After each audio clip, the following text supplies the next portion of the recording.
खासदार नरेश म्हस्के आणि ज्योती वाघमारे यांनी देखील गणेश नाईक यांच्यावर टीका केली आहे। गणेश नाईकांच्या लोकप्रियतेच्या दिव्यातील तेल संपलंय आणि म्हणून ते फडफडायला लागलेले आहेत असा टोला नरेश म्हस्के यांनी लगावलाय। तर जे स्वतःचं घर सांभाळू शकत नाही त्यांनी दुसऱ्यांवर टीका करू नये असं ज्योती वाघमारे यांनी म्हटलंय।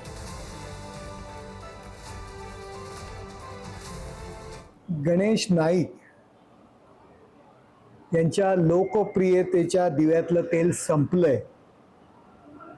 आता तो त्यांचा जो दिवा आहे तो विझायला लागलाय आणि दिवा विझताना फडफडतो तशाच पद्धतीने ते फडफडत आहेत।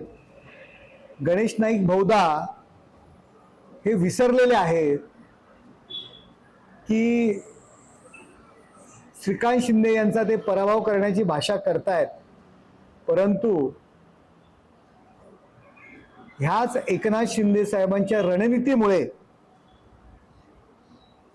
त्यांची स्वतःची दोन्ही मुलं माझी नाव लावतायत।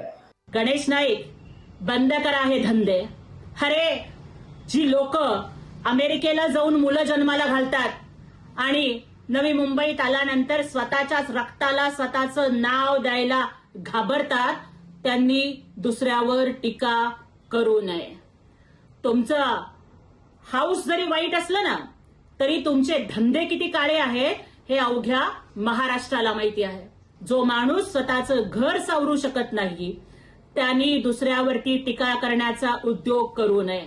शेवटचं एवढंच सांगते, Ganesh Naik, if you are bad, remember Eknath Shinde Saheb is your dad.